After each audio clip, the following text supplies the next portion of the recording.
Darwin এসে এটাকে একটা নতুন রূপ দিয়েছেন। এটা আসলে আরও আগে থেকে ছিল। কবে থেকে ছিল? কত হাজার বছর আগে থেকে। এবং আমরা কোনটাকে সত্য ধরবো? আমরা ডারউইনের বিবর্তনবাদকে সত্য ধরবো, নাকি আমরা ইউরোপীয় রেনেসাঁর অন্য যারা লেখক তাদেরটাকে আমরা চূড়ান্ত ধরবো মানব জাতির ইতিহাসে? আমরা ইউরোপীয় রেনেসাঁর যারা দার্শনিক তাদের কথা নিব, নাকি মধ্যযুগের যারা স্কলাস্টিক তাদের কথা নিব? আমরা মধ্যযুগের স্কলাস্টিকদের কথা আমরা নিব, নাকি আমরা রোমান সভ্যতাকে আমি ধরলাম না, ঠিক আছে, এটা যেহেতু বিজ্ঞান ওরকম চর্চা কম, আমি গ্রিকে চলে যাচ্ছি, নাকি গ্রিক সভ্যতার দার্শনিকদের কথা আমরা নিব?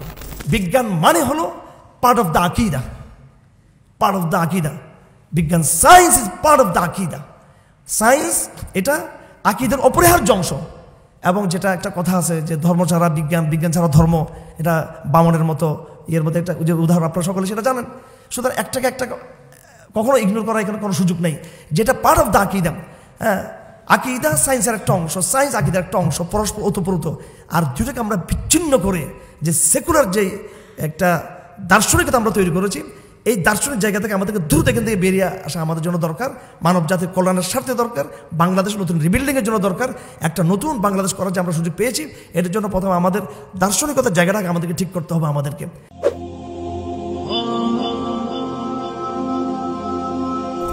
ওয়ামিনাল জিবাল জুদাদুম বিয়দুন ওয়া হুমুর মুখতালিফুন আলওয়ানুহা ওয়া মিনাল নাসি ওয়ান নাআমি ওয়াদ দাওয়াবি কাযালিক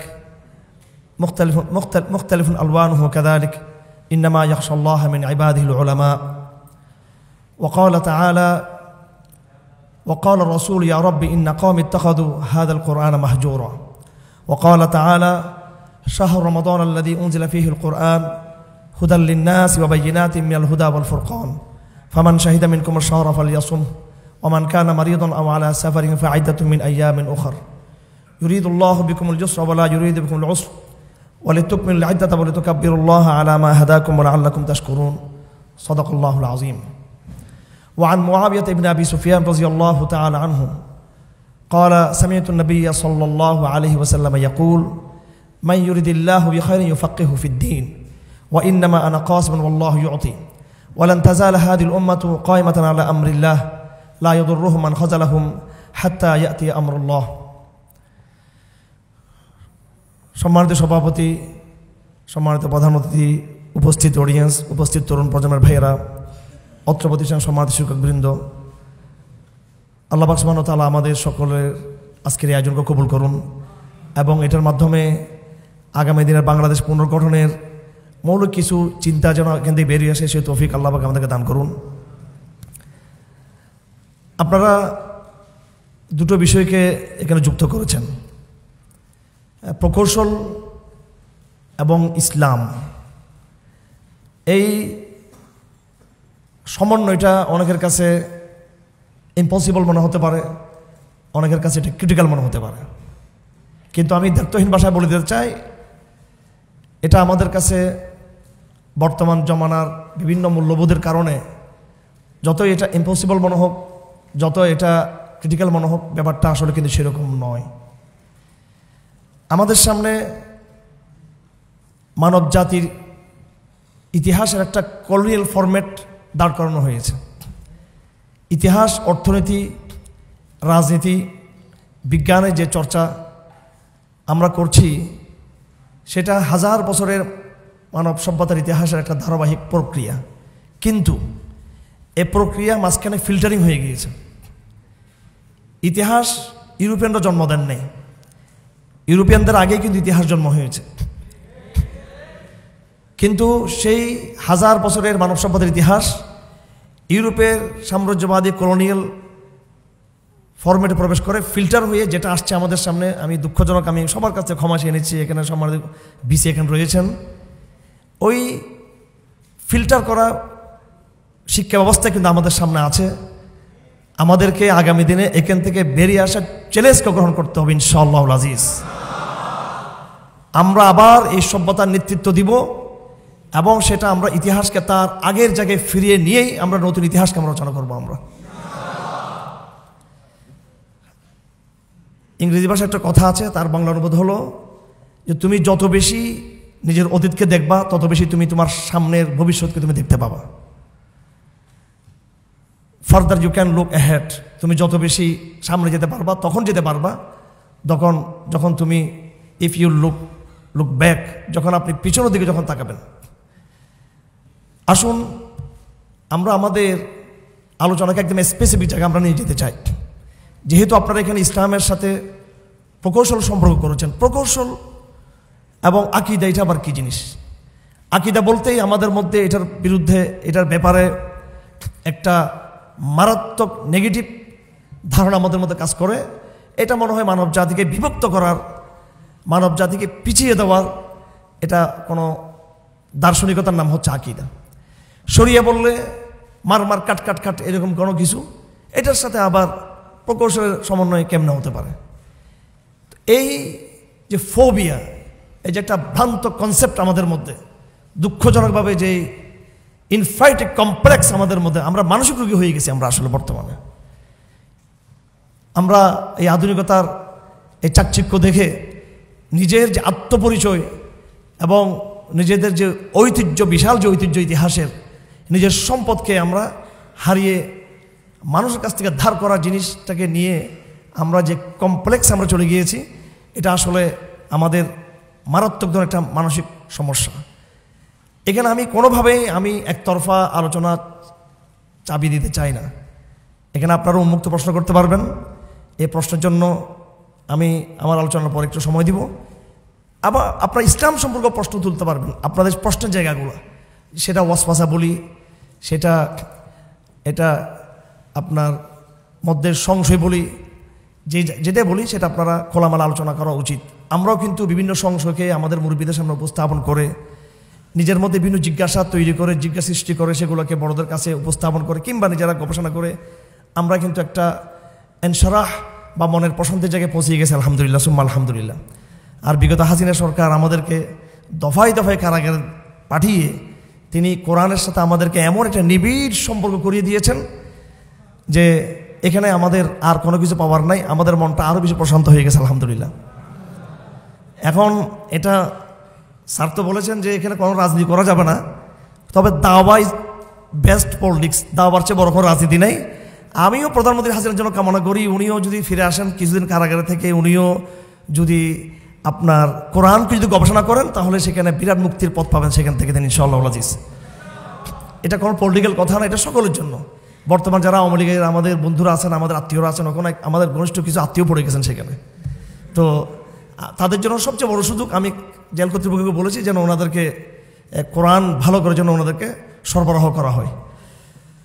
তো আসুন আমরা একটু কোরআনকে একটু ভিন্নভাবে আমরা একটু দেখার চেষ্টা করি।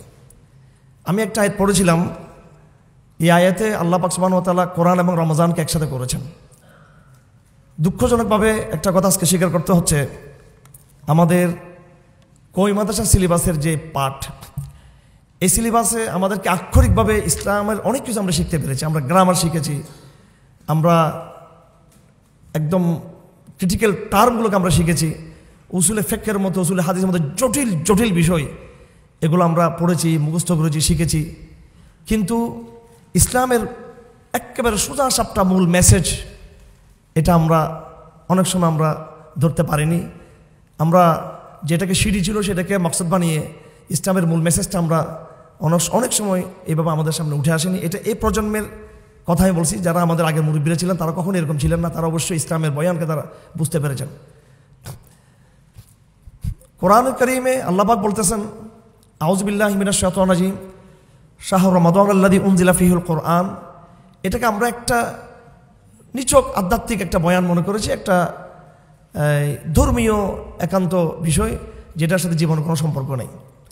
আর রমাদান এটা ওকাশন, এটা একটা মৌসুম, এটা একটা আমাদের জন্য একটা অনুশীলনের সময়, যে সময়টাতে আমরা কেবল ধর্মীয় এক্সারসাইজ আমরা করব, এটার সাথে মনে জীবনের কোনো সম্পর্ক নেই। কিন্তু আপনি লক্ষ্য করুন, আমি আবার বলছি, আউযু বিল্লাহি মিনাশ শাইতানির রাজিম, শাহরু রমাদানাল্লাযী উনজিলা ফীহিল কোরআন, পবিত্র রমজান মাস যেখানে আল্লাহ পাক কোরআনকে নাজিল করেছেন, হুদাল লিন্নাস ওয়া বাইয়িনাতিম মিনাল হুদা ওয়াল ফুরকান, গাইডনেস ফর ম্যানকাইন্ড, মানব জাতির জন্য যেটা একটা গাইড।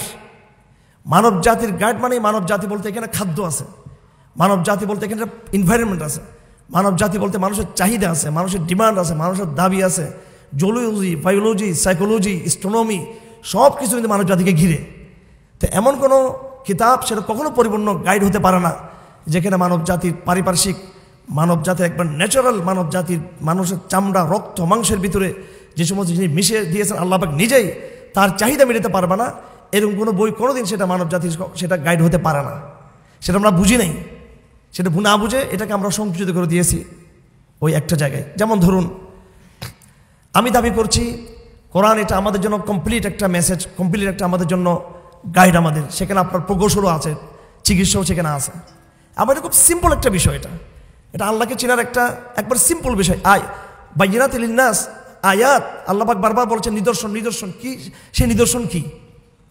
আল্লাহ তো নিজের কথা বলেন যে তোমরা আমাকে দেখতে পাবা, কিন্তু আমি আমার নিদর্শনকে ছড়িয়ে ছিড়িয়ে দিয়েছি সব জায়গায়। যেমন ফার্সি কবি বলেছেন, বরগদ রখতান সবজ দর নজর হুশিয়ার হার ওয়ারাকে দফতরে মারিফতে কিরদাগার।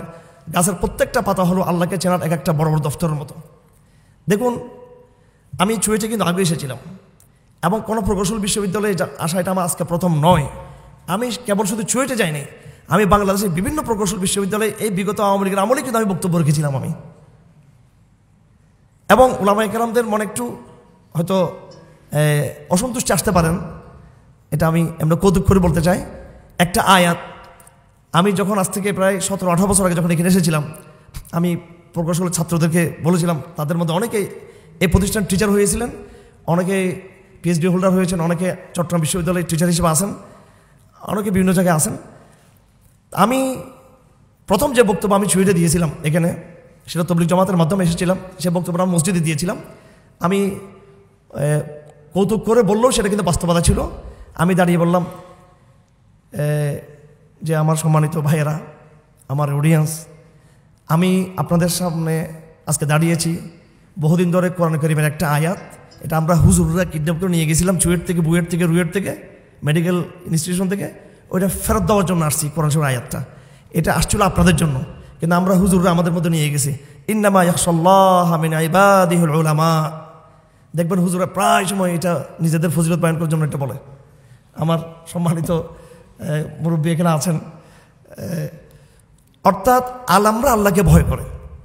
ব্যাপারটা কি এরকম? আসলেই কি আলেমরা আল্লাহকে ভয় করে? আলেম হলেই কি তার মধ্যে আল্লাহর ভীতি পাওয়া যায়? এরকম হলে আলেমদের মধ্যে আর কোনো দুর্নীতিবাজ থাকতো না। আলেমদের মধ্যে কেউ ওয়াজ মাহফিলকে অন্যভাবে নিয়ে সেটাকে একটা ইনকাম ইয়ে করতেন না। এটা আমি একটু খোলামেলা আলাপটা করতে চাই। ধরুন, আলেমদের মধ্যে কেউ স্বৈরতন্ত্রের পক্ষ অবলম্বন করতেন না। আলেমদের মধ্যে কেউ কথা বলতেন না যে ফিলিস্তিনে জিহাদ করার জন্য সৌদি আরব রাজার অনুমতি লাগবে, এই কথা বলতেন না। আলেমদের মধ্যে কেউ কথা বলতেন না যে আমেরিকাকে দারুল ইসলাম বলা যাবে, এই কথা বলতেন না। এগুলো তো এই জায়গাগুলো থেকে আসতেছে কথাগুলো। সব আলেমরা কিন্তু কখনো হোল আলেম হলে তিনি বিভ্রান্ত হতে পারেন না, এটা ভুল ভ্রান্ত। কারণ বনি ইসলামের পুরো আলেম প্রজন্মই বিচ্যুত হয়েছিল, বনি ইসরায়েলের আলেম প্রজন্মটা বিচ্যুত হয়েছিল। এবং আল্লাহ পাক সুবহানাহু ওয়া তাআলা আমাদের ইঙ্গিত দিয়েছেন কোরআন শরীফে, তার কিছু মুসলমানদের মধ্যে থাকবে, এখানে অবশ্যই মেইন স্ট্রিম মূলধারা ইসলামের উপর থাকবে, কিন্তু আলেমদের মধ্যে কেউ কেউ বিভ্রান্ত হতে পারে না কেন? তাহলে আসুন, আলেম হলেই যে আল্লাহকে ভয় করবে, বিষয়টা আসলে সেরকম নয়। এখানে আলেমের সাথে ঈমান এখানে যুক্ত রয়েছে। এই যে আয়াত, এটা কোরআন কারীমের সূরা ফাতির, সম্ভবত ইয়াসিন, সূরা ইয়াসিন আগে যে সূরা রয়েছে, এই সূরা ফাতির আয়াত। তো এই আয়াতের মধ্যে আল্লাহ পাক যেখানে এই বয়ান দিচ্ছেন যে আলেমরা আল্লাহকে ভয় করেন, এই আয়াতের কিন্তু আগে পরে কিন্তু কথা আছে। এটা আয়াতের একটা পার্ট, একটা অংশ। আল্লাহ পাক কি বলতেছেন? আউযু বিল্লাহি মিনাশ শাইতানির রাজিম, আলাম তারা আন্নাল্লাহ আনজালা মিনাস সামাই মাআন। তুমি কি দেখোনি যে আল্লাহ পাক আসমান থেকে পানি অবতীর্ণ করেছেন। ফাআখরাজনা বিহি সামারাতিন, অতঃপর এই পানির দ্বারা আমি নানা রঙের ফলকে আমি উৎপন্ন করেছি, দুনিয়াতে আমি সৃষ্টি করেছি। মুখতালিফান আলওয়ানুহা, তাদের রঙগুলো ভিন্ন ভিন্ন। ওয়ামিনাল জিবালি জুদাদুন বিয়দুন ওয়া হুমুরুম মুখতালিফুন আলওয়ানুহা, পাহাড়গুলো তোমরা দেখো, সেখানে সাদা ধবধবে তোমরা পাহাড় দেখবা। ওয়া হুমুরুন, এবং লাল বর্ণে তোমরা পাথর দেখবা, পাহাড় দেখবা। ওয়াগারাবিবু মুখতালিফুন আলওয়ানুহা, এগুলোর রঙ আবার ভিন্ন ভিন্ন। ওয়াগারাবিবু সুদ, তোমরা পাহাড়ের মধ্যে একদম চিকচিকে কালো, তোমরা কিছু পাহাড়ের বড় পাথর সমৃদ্ধ তোমার পাহাড় তোমরা দেখবা। এর আল্লাহ পাক বলেন, ওয়া মিনান নাস ওয়াল আনআম ওয়াদ দাওয়াব ওয়ামিল আনআম ওয়ান নাস ওয়াদ দাওয়া, চতুষ্পদ জন্তু, মানুষ এবং বিভিন্ন জন্তুর মধ্যে তোমরা দেখবা মুখতালিফুন আলওয়ানুহু, তাদেরও রং ভিন্ন ভিন্ন ভিন্ন ভিন্ন, ডাইভার্সিটি, নানান রূপান্তর তোমরা দেখবা আমার এই সৃষ্টির মধ্যে। তো এই সৃষ্টির যে ডাইভার্সিটি, যে নানান রূপান্তর, নানান সংস্করণ, আল্লাহ পাক এরপরে গিয়ে বলতেছেন ইন্নামা ইয়াখশাল্লাহা মিন ইবাদিহিল উলামা, যারা এই সমস্ত বিষয় নিয়ে গবেষণা করেন, চিন্তা ভাবনা করেন ইমানের জায়গা থেকে, তারা এটা নিয়ে যে কেন এই জিনিসটা হলো এটার রহস্য উদ্ঘাটন করতে চেষ্টা করেন। আল্লাহ পাক বলেন তারা আল্লাহর প্রতি একটা সমীহ তাদের অন্তর তৈরি হয়, তারা আল্লাহকে ভয় করে। এমন একটি দার্শনিক আয়াতকে, এমন একটা বৈজ্ঞানিক আয়াতকে, এমন একটা ঐতিহাসিক আয়াতকে আমরা একেবারে সংকুচিত করে দিয়েছি আক্ষরিক আলেম শ্রেণীর মধ্যে। অথচ কোরআনে কারীমের আরও বহু আয়াত রয়েছে, যেমন ধরুন শেষ রাতে উঠে রাসূল করিম সাল্লাল্লাহু আলাইহি সাল্লাম আকাশের দিকে তাকিয়ে সূরা আলে ইমরান আয়াতটা পড়তেন। আমি আবারও বলতে চাই, আমাদের বিভিন্ন আধ্যাত্মিক আমলগুলো, আধ্যাত্মিক টার্মগুলো, এগুলোকে আমরা নিজক আধ্যাত্মিক মনে করি, জীবন থেকে আমরা দূরে মনে করি, কিন্তু ব্যাপারটা আগে এরকম ছিল না। আধ্যাত্মিকতা, বিজ্ঞান, আধ্যাত্মিকতা, জীবন, এগুলো ওতপ্রোত জড়িত ছিল।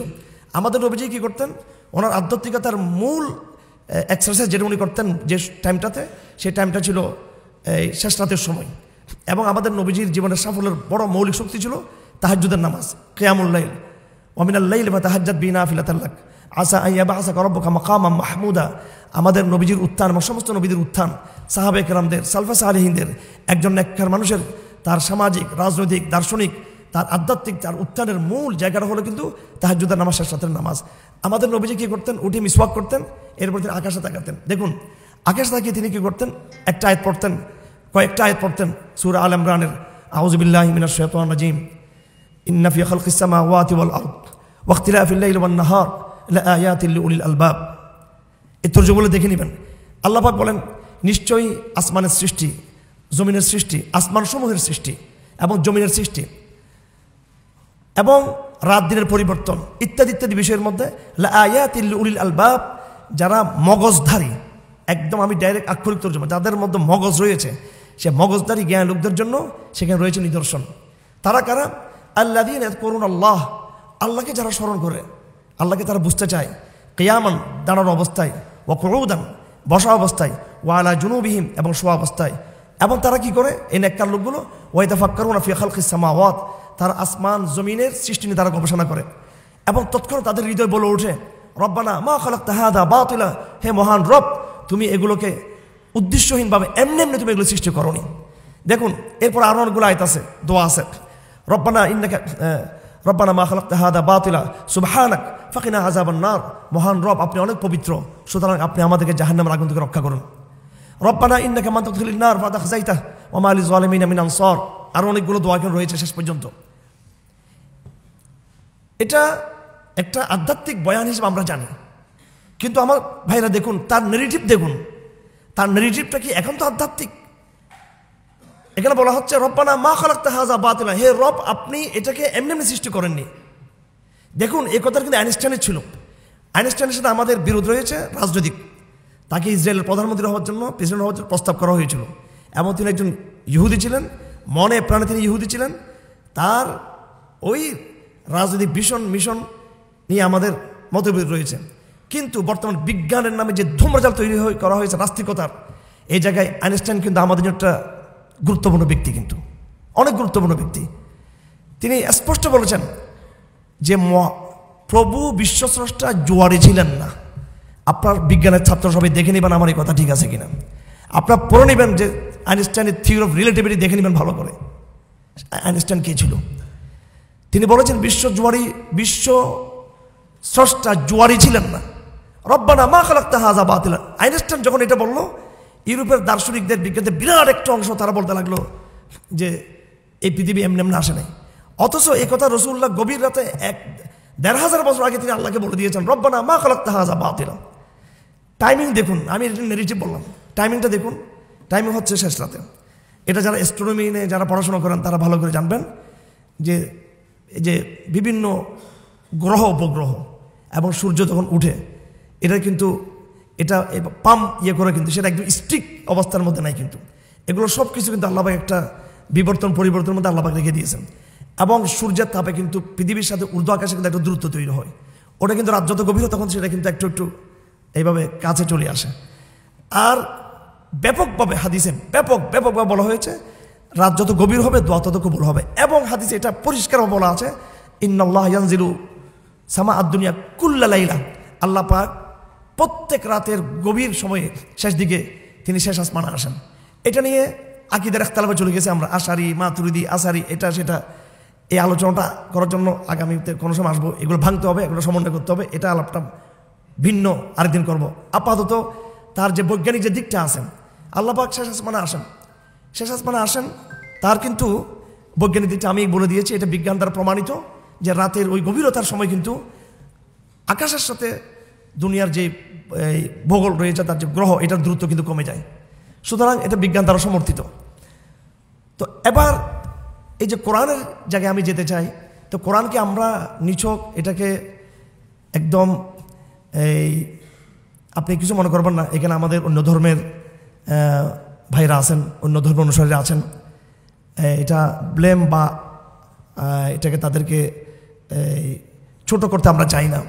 কিন্তু তাদের যে ধর্মগ্রন্থগুলো, আমি ত্রিপিটক পড়ছি, আমি ত্রিপিটক পড়ে আসছি, ভগবদ্গীতা, মহাভারত, বেদ, রামায়ণ, এরপরে বাইবেল তো পড়তে পড়তে চোখ আমার হয়ে গেছে দেখতে দেখতে। তো এসব পড়ে এসে আমি বলতে চাই, আপনার তাদের বইগুলোতে প্লিজ আপনারা, আমি বলবো যে আমার কথাগুলো আজকে অন্ধের মধ্যে বিশ্বাস করুন, আমি বলবো যে আপনারা কম্পেয়ার করে দেখুন কোরআনের বয়ান এবং তাদের বয়ানগুলো একটু আপনারা তুলনা করে দেখতে পারেন, আপনারা সেখানে আপনারা সব কিছু বুঝে নেবেন। তো সুতরাং কোরআনকে এই জীবন থেকে বিচ্ছিন্ন করা, কোরআনকে বিজ্ঞান থেকে বিচ্ছিন্ন করা, এই একটা আমাদের যে মনস্তত্ত্ব, এই মনস্তত্ত্ব থেকে আমাদেরকে বেরিয়ে আসতে হবে। যদি এটা বেরিয়ে আসতে পারেন, আমি কিছু কথা তো বলে ফেলছি এ পর্যন্ত। এবার আমি যদি একটু সামনের দিকে এগোতে চাই, তাহলে কেন আজকে আমরা এই শিরোনামটা নিলাম যে প্রকৌশল শিক্ষা ইসলামী শরিয়া ও আকীদা, যেটা সমন্বয় করা হলো, যেটা অনেকের কাছে অসম্ভব মনে হয়, অনেকের কাছে এটা কঠিন মনে হয়। আপনি প্রথম আমরা কোরআনের দিকে যাই, পরে আমরা বর্তমান আধুনিক জমানার দিকে আসি।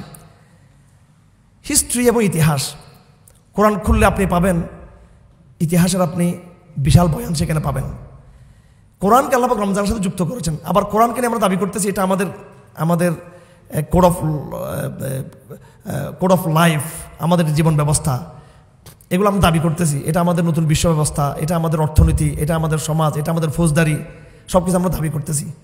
আবার অন্যদিকে আধুনিক যুগ আমাদেরকে এটা চ্যালেঞ্জ করতে চাই, আমাদের এই বক্তব্যটাকে। তাহলে আসলে আমরা নিরপেক্ষ জায়গা থেকে যেতে চাই যে কোরআনকে আমরা আমাদের একটা পথপ্রদর্শক হিসেবে, পথনির্দেশক হিসেবে আমরা কি নিতে পারি কিনা। আমরা যদি একটু ইতিহাসের বাস্তবায়িত যদি আমরা যদি যাই, অন্য বিষয়গুলো পরে আমি একটা বিষয়, কোরআনের বোটানি, কোরআনের অ্যাস্ট্রোনমি, কোরআনের জিওলজি, কোরআন বায়োলজি, এগুলোতে আমার দেরি হয়ে যাবে কথাগুলো। আপনারা সূরা ইয়াসিনটা ভালো করে দেখে নেবেন। আমি একটা তাফসির রেফারেন্স করতে চাই এখানে, সেটা হলো আব্দুল মাজিদ দারিয়াবাদির তাফসির দারিয়াবাদি। এটা যারা শিক্ষিত ভাইয়েরা দেখবেন, সেখানে কীভাবে তিনি সায়েন্স এবং কোরআনকে তিনি একসাথে তিনি ব্যাখ্যা দিয়েছেন। এটা একটু ভালো করে পড়তে হবে, এটা আগামী রমজান মাসে। এটা বিশেষ করে আমার বলা উচিত চুয়েটের ভাইদের জন্য এবং আপনাদের মাধ্যমে যারা যারা বিজ্ঞানের ছাত্র যারা রয়েছেন সবাইকে, যে আপনার আব্দুল মাজিদ দারিয়াবাদির এই তাফসিরটা ভালো করে দেখবেন, সবসময় দেখবেন, এবং নাস্তিকদেরকে এটা হাতিয়ে দিবেন আপনারা এই বইটা। আর না পারলে অন্তত ইন্টারনেটের এটা দিয়ে দিবেন। এই পর্যন্ত এরকম কোনো তফসির কোনো ভাষায় কেউ লিখতে পারেনি। এটার বাংলা ভার্সনটা খুবই দুর্বল হয়েছে, ইসলাম ফাউন্ডেশন ব্যর্থ হয়েছে, এরা প্রকাশ করতে পারেনি ওইভাবে। কিন্তু এটার ইংরেজিতে আপনারা দেখবেন। আর উনি আসলে ইংরেজিতে তফসিরটা লিখেছেন, এটা আপনি বাংলাতে পড়লে কিন্তু ওই ফ্লেভারটা পাবেন না, কখনো পাবেন না আপনি।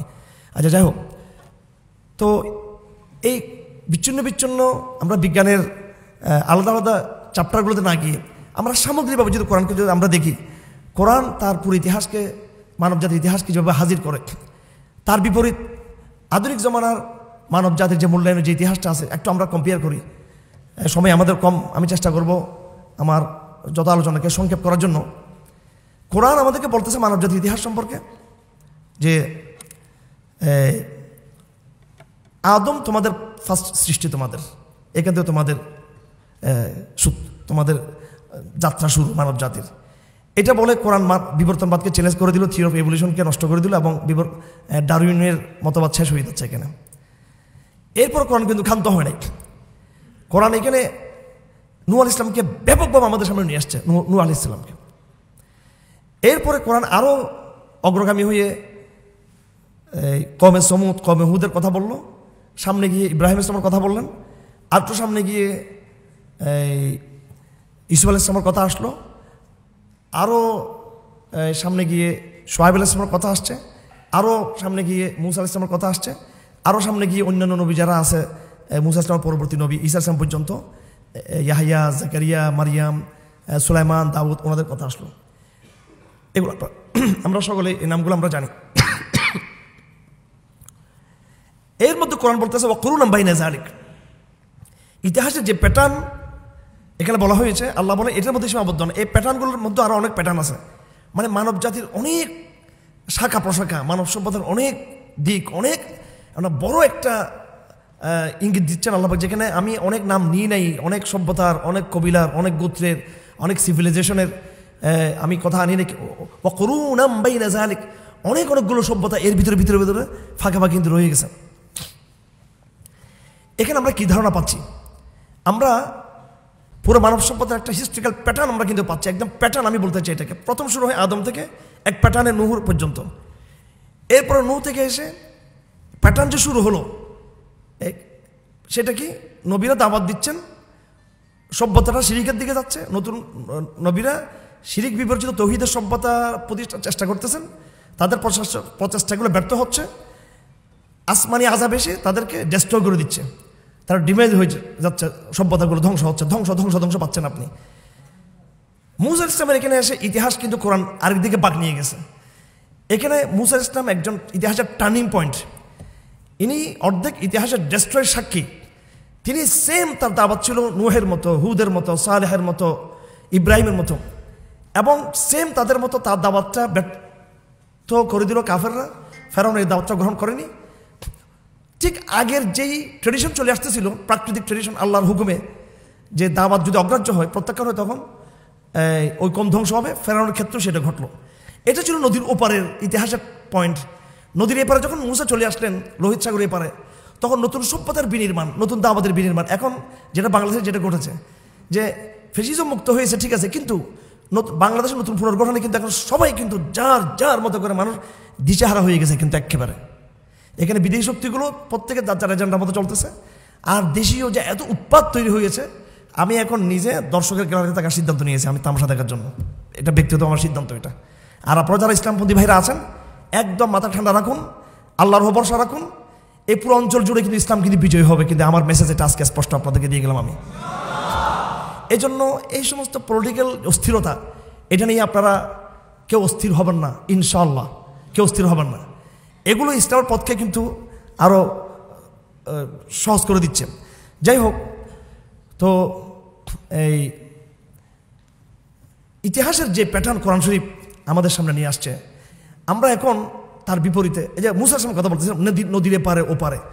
মুসা আলাইহিস সালামের জীবনের লাইফের যে দুইটা অংশ, তার মধ্যে একটাতে তিনি স্বৈরতন্ত্রের প্রথম দেখলেন, এবং সেটা শুধু কেবল স্বৈরতন্ত্র না, ফেসিজম না, এটা ছিল একেবারে একটা পরাশক্তি ফেসিজম ফেরাউনের। এটা বিশ্ব সভ্যতার একেবারে মূল ইয়ে ছিল ফেরাউনের এই শাসনামল।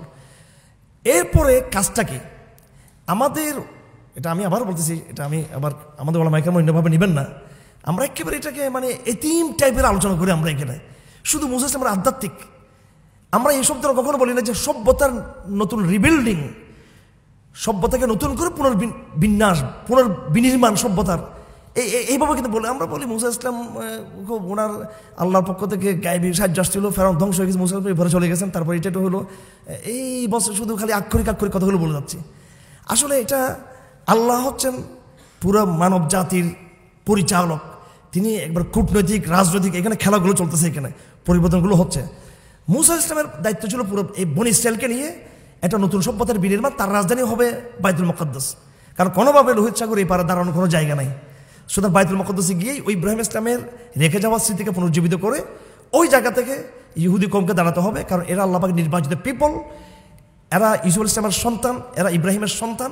এ অনেক লম্বা, এদিকে আরও অনেক লম্বা কাহিনী, কেন আল্লাহ পাক বনী ইসরায়েলকে আল্লাহ পাক কবুল চুজ করলেন, আল্লাহ পাক চুজ পিপল বনী ইসরায়েল, সব দিক থেকে সৌন্দর্য, স্মার্ট, কথা বলা, ভদ্রতা, সভ্যতা, নবীদের রক্ত, ব্লাড, রাজত্ব সবটা মিলিয়ে বনি ইসরাইল ছিল ফেরাউন উত্তর সেই সময়ের পৃথিবীর প্রধান পরাশক্তিকে ধ্বংস করে দিয়ে নতুন যে শক্তির বিনির্মাণ হবে, নতুন যে সিভিলাইজেশনের বিনির্মাণ হবে, নতুন যে মানবতা তৈরি হবে, নতুন যে মানব সভ্যতা, মানবতাবাদ বা যেটা বলি মানবতার যে জয়গান হবে নতুন, এটা মুসা ইসলামের নেতৃত্বে এটা হবে। এবং সেজন্য তাকে দায়িত্ব দেওয়া হলো যে তুমি বাইতুল মাকদিসে মুভ করো এবং এদেরকে জেহাদ উদ্বুদ্ধ করো, ওদিকে গিয়ে তুমি রাষ্ট্র প্রতিষ্ঠা করো। সেটা আবার বনি ইসরায়েলের কারণে কিন্তু জিনিসটা আর হতে পারলো না, তাদের নিজেদের আত্মঘাতী সিদ্ধান্তের কারণে। যেভাবে বাঙালিরা আমরা এখন নিজেরা এখন ষড়যন্ত্র মুক্ত করে আত্মঘাতী, এর মধ্যে আমরা কিন্তু রয়েছে পরস্পর সমন্বয়ের মারাত্মক অভাব। যে নতুন ফর্মুলা আসে সেটা আরও নতুন করে নতুন একটা যে সমাধানের নতুন ফর্মুলা, সংকটের নতুন একটা দিগন্তকে বরং উন্মোচিত করে দিচ্ছে কিনা, এগুলো আমরা দেখতেছি সবাই এই অস্থিরতাগুলোকে। তো বনি ইসরাইল মুসা ইসলামের প্রজেক্টকে ধ্বংস করে দিল। পরে ইউশা বিন নুন এসে এই নেতৃত্ব তিনি হাতে নিলেন। ইউশা বিন নুন আলাইহিস সালাম তিনি বাইতুল মাকদিস বিজয় করে সেখানে নতুন এক শক্তি ইসলামের তৈরি হলো। ইসলাম বলতে কিন্তু বিগত ১,৫০০ বছর এটা শুধু ইসলাম না, ইসলাম কিন্তু এটা ১,০০০ বছর, নূহ আলাইহিস সালাম তার আগে আদম আলাইহিস সালাম থেকে শুরু করে। তারপরে তো ইতিহাস নতুন জায়গায় আসলো, দাঁড়ালো।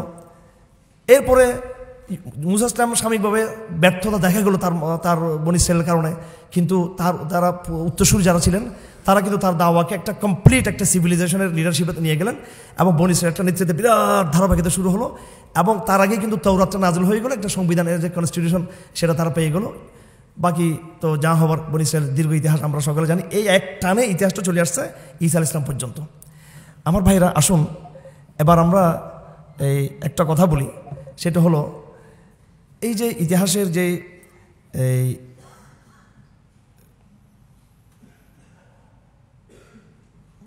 ইতিহাসের যে এই যে প্যাটার্ন, যেটা আপনি এবার এর বিপরীত চ্যালেঞ্জ দিলাম আমি, এখানে চ্যালেঞ্জ দিয়ে যাচ্ছি আমি, আমাদেরকে মানব সভ্যতার ১,০০০ বছরের অ্যাবসলিউট কোনো একটা প্যাটার্ন আমাদের সামনে হাজির করুন আপনারা। আমরা কি বিবর্তনবাদের ভিতর দিয়ে এসেছি, নাকি আমরা এখন যেভাবে আছি আমরা এইভাবে এসেছি? আমাদের দাবি হলো এখন আমরা যে কাঠামোতে আছি আমরা এইভাবে আসছি। আমাদের চোখ দুটো প্রথম দিন থেকে এই জায়গায় ছিল, আমাদের প্রথম দিন থেকে আমাদের পিছনের নেস্টেস ছিল না, আমাদের এর প্রথম দিন থেকে আমরা এইভাবে ছিলাম।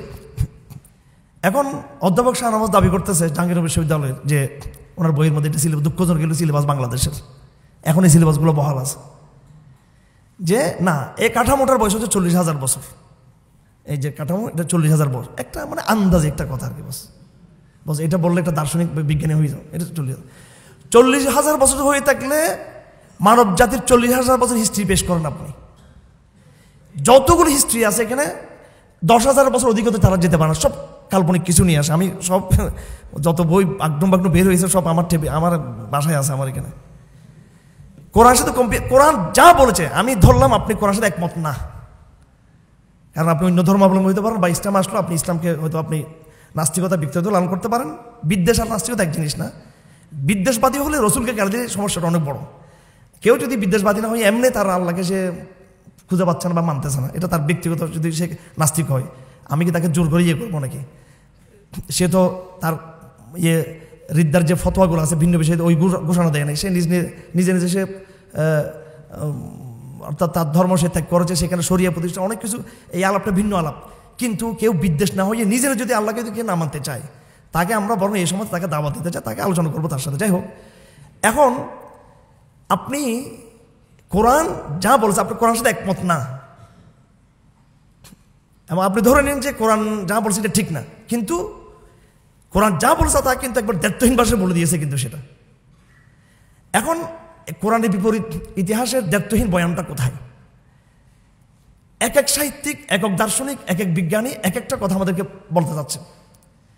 হ্যাঁ, বিবর্তনবাদকে অনেকে প্রমাণ করতে চান যে এটা ডারউইন এসে এটাকে একটা নতুন রূপ দিয়েছেন। এটা আসলে আরও আগে থেকে ছিল। কবে থেকে ছিল?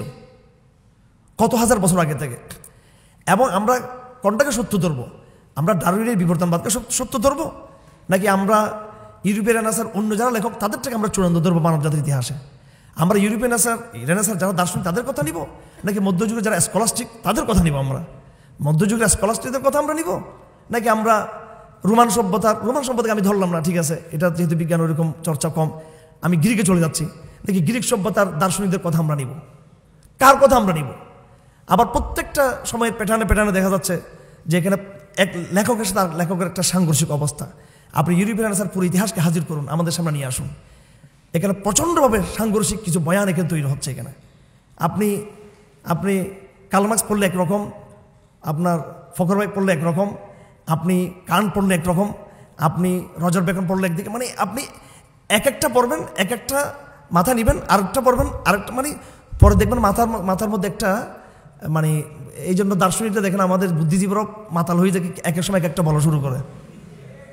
তো কোরআনে কিন্তু এই মাতলামিটা কিন্তু নাই, একদম নাই মাতলামিটা, কোনো সাংঘর্ষিক বয়ান নেই। তো আমি এটা বলতে চাচ্ছি যে আমি দাওয়াত দিচ্ছি কিসের? আমি দাওয়াত দিচ্ছি এখানে দাঁড়িয়ে যে আপনি অন্ধভাবে কোরআনটাকে নিয়ে নেন সেটা আমি বলতে চাচ্ছি না। যারা নিবেন তারা তো অবশ্যই নেবেন, তাদেরকে বলছে কোরআনকে গ্রহণ করুন, অবশ্যই ইনশাআল্লাহ এখানে অডিয়েন্সের মধ্যে অধিকাংশ তাই করবে। বাকিদেরকে আমি বলতে চাচ্ছি যে আপনারা কম্পেয়ার করুন, এটাকে আপনারা তুলনা করুন, তুলনা করে দেখুন যে কোরআন ইতিহাসের একটা বিশাল প্যাটার্ন দাঁড় করিয়েছে, একদম আঁকে বাঁকে। আমি যখন বুখারী শরীফ পড়ি, আমার ভাইয়েরা বুখারী শরীফ যখন পড়ি, আমার বাবা একজন দার্শনিক টাইপের আলেম, তিনি হুট করে আমাদেরকে একটা প্রশ্ন দিয়ে দিলেন যে বুখারী শরীফের প্রথম শুরু এইভাবে, বাবুন কাইফা কানা বাদুল ওয়াহয়ি ইলা রাসূলিল্লাহি সাল্লাল্লাহু আলাইহি ওয়াসাল্লাম ওয়া কাউলিল্লাহি আযজা ওয়া জাল্লা ইন্না আওহাইনা ইলাইক কামা আওহাইনা ইলা নূহি ওয়ান নাবিয়্যিনা মিন বাদি। এই অধ্যায়টি হলো আল্লাহর নবীর কাছে কিভাবে ওহী এসেছিল সেই অধ্যায়। অতঃপর আল্লাহ পাক বলেন, হে নবী মুহাম্মদ সাল্লাল্লাহু আলাইহি ওয়াসাল্লাম, আমি তোমার কাছে ওহী পাঠিয়েছি যেমনিভাবে আমি নূহ আলাইহিস সালামের কাছে ওহী পাঠিয়েছিলাম। এখন আমাদেরকে দাওরাতে প্রথম প্রশ্নটা দিল, এমন কত জটিল প্রশ্ন দেখেন, যে নবী তো নূহের আগেও আসছিল, কিন্তু কোরআন ওহীর আলাপ শুরু করতেছে নূহ থেকে। কেন নূহের আগে অন্য নবীদেরকে বাদ দেওয়া হলো, আদমকে বাদ দেওয়া হলো, শীষকে বাদ দেওয়া হলো? এটার জবাব দাও। এটার জবাব ট্রেডিশনাল কোনো কিতাবে কিন্তু নেই। এটা আমাদের ঐতিহ্যবাহী যে বড় বড় যে কিতাবগুলো আছে ওগুলো তো কিন্তু নেই।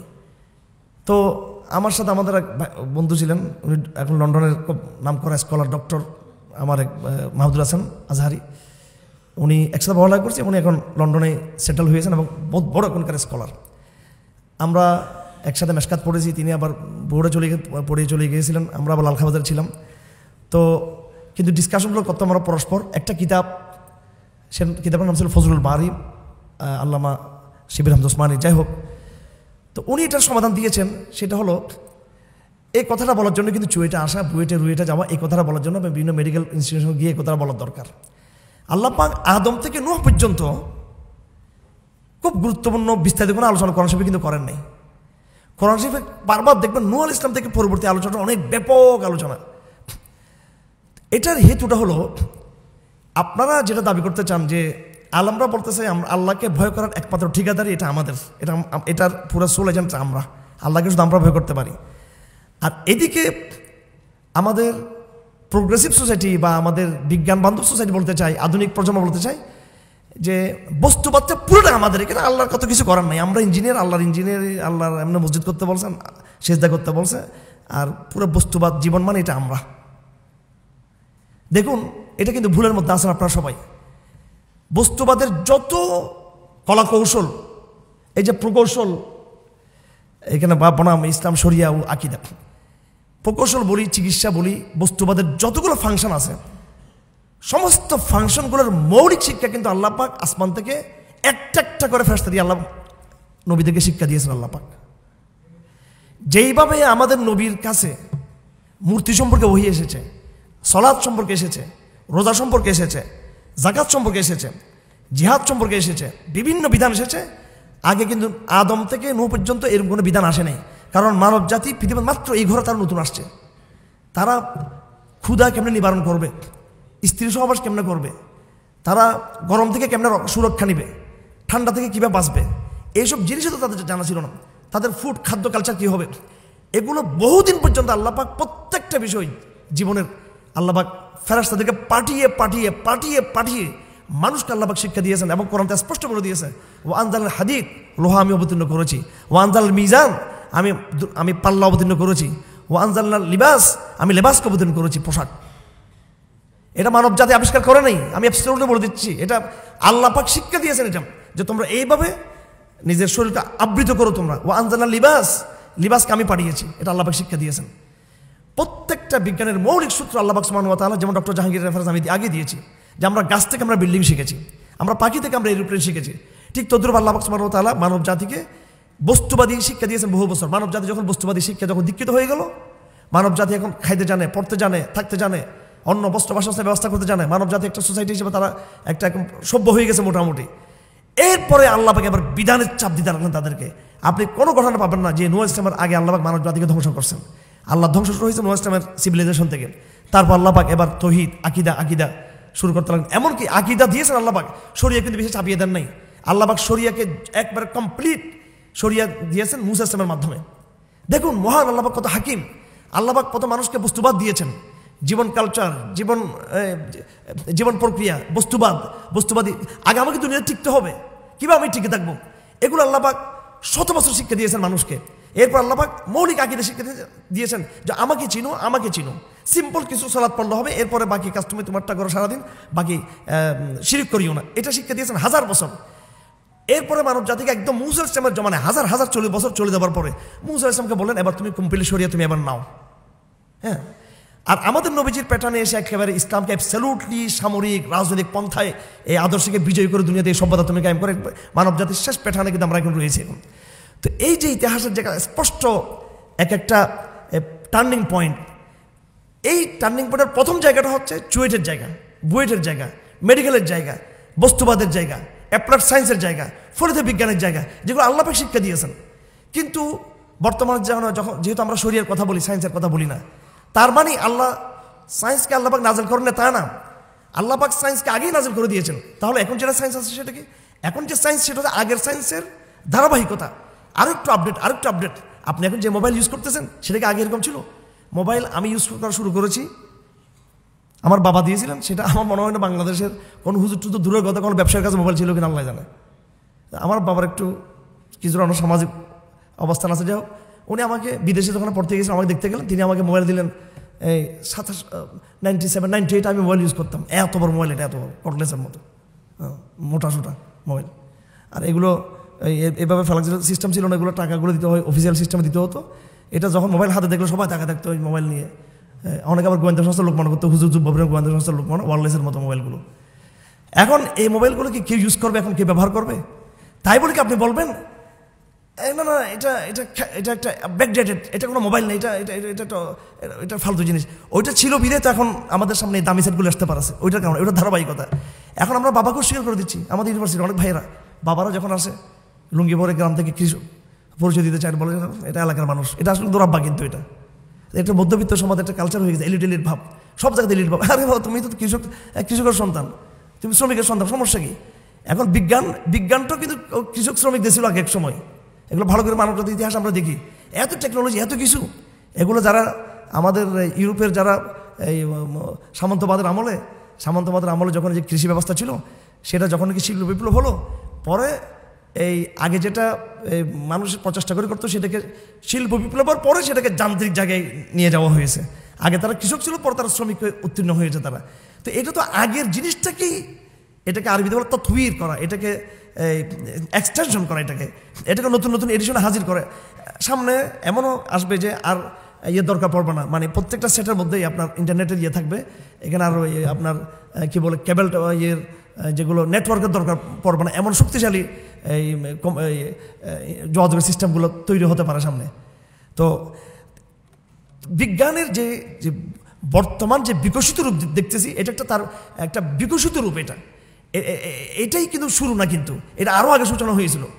তো যাই হোক, তো কোরআনে কারীম এই জিনিসগুলো আমাদেরকে ইঙ্গিত দিয়েছে। কোরআনকে আমরা একটা পুরো হিস্ট্রিক্যাল বয়ান হিসেবে, ইতিহাসের একটা বড় দস্তাবেজ হিসেবে যদি আমরা গ্রহণ করি, তাহলে মানব জাতিকে আবার অন্যান্য গ্রন্থগুলো কীভাবে উপস্থাপন করেছেন।